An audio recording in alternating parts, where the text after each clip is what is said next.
तो MP board वाले जितने भी स्टूडेंट हैं इनके लिए आपको अभ्यास पेपर में बता रहा हूँ हिंदी विषय का, जो कि आपके बोर्ड के द्वारा जारी किया गया है, एमपी बोर्ड के द्वारा। यहाँ ये पूरा पेपर आपको हल सहित देखने को मिलेगा। ठीक है, तो सारा जो पेपर है ये आपकी स्क्रीन के सामने आ चुका है और सबके उत्तर आपको मैं बताऊंगा। तो चलिए बिना देर की हम स्टार्ट करते हैं आप लोगों का हिंदी विषय का अभ्यास पेपर हल सहित। यहाँ आपका फर्स्ट क्वेश्चन दिया है, सही विकल्प चुनकर लिखिए। आत्म परिचय कविता किस गीत संग्रह से ली गई है? तो ये ली गई है निशा निमंत्रण से। ठीक है, तो उत्तर में आपको निशा निमंत्रण बताना है। करुण रस का स्थायी भाव है, तो करुण रस का स्थायी भाव आपका हो जाएगा शोक। नेक्स्ट क्वेश्चन है, भक्तिन संस्मरणात्मक रेखा चित्र इनमें से किस संकलन में संकलित है? तो यहाँ पर आपको कमेंट करके उत्तर बताना है कि जो भक्तिन है ये आपको मैंने महादेव वर्मा की जो रचना है उसमें से बता दिया है। अब जल्दी से जल्दी आप इसमें बताएंगे। वैसे सतिया का अर्थ क्या है? तो सतिया का जो अर्थ होता है वो स्वास्तिक का चिन्ह होता है। ठीक है, इसके बाद में अतीत में दबे पांव रचना में मोहनजोदड़ो को लेकर देखकर लेखक जो है ओम थानवी को याद आ गई थी। तो यहाँ पर उनके कुलधरा नामक गांव की याद उन्हें आ गई थी। ठीक है, इसके बाद में आपको ध्यान रखना है, यहाँ पर जन संचार माध्यम रेडियो है, तो ये श्रव्य है, मतलब कि श्रव्य माध्यम है जिसको हम सुनकर आनंदित होते हैं। नेक्स्ट क्वेश्चन देखेंगे आप सभी। निम्नलिखित रिक्त स्थान में उचित शब्द को चयन कर लिखिए। बादल राग कविता अनामिका में खंडों में प्रकाशित है, तो 6 खंडों में प्रकाशित है। और इसके बाद में देखिए नागार्जुन के कवि हैं, तो जो नागार्जुन है ये प्रगतिवाद के कवि हैं। दोहा किस प्रकार का छंद है? तो ये अर्ध सममात्रिक छंद है, अर्ध सममात्रिक छंद होगा। नेक्स्ट क्वेश्चन है आपका, पहलवान की ढोलक पाठ की विधा है, कौन सी विधा में लिखा गया? तो ये कहानी नामक विधा में लिखा गया था। कहानी गद्य की प्रमुख विधा में आती है।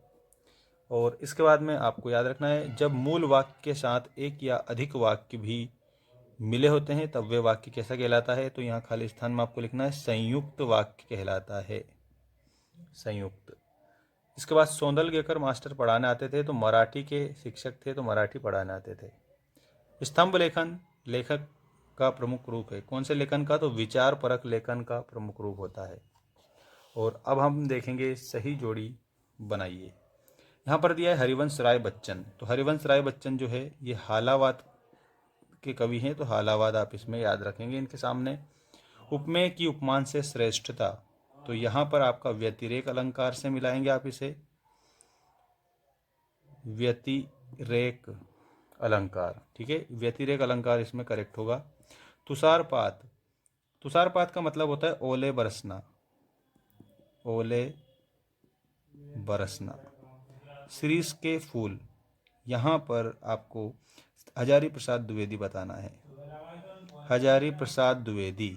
ठीक है, हजारी प्रसाद द्विवेदी।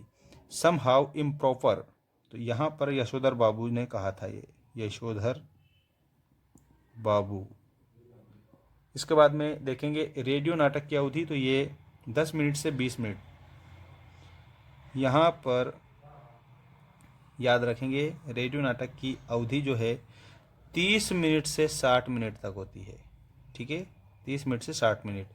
और इसके बाद में आपको नेक्स्ट जो क्वेश्चन है वो बता रहा हूँ, देखिएगा यहाँ पर आपके एक वाक्य या एक शब्द में उत्तर दीजिए। कवि उमाशंकर जोशी ने अपने खेत में कौन सा बीज बोया था?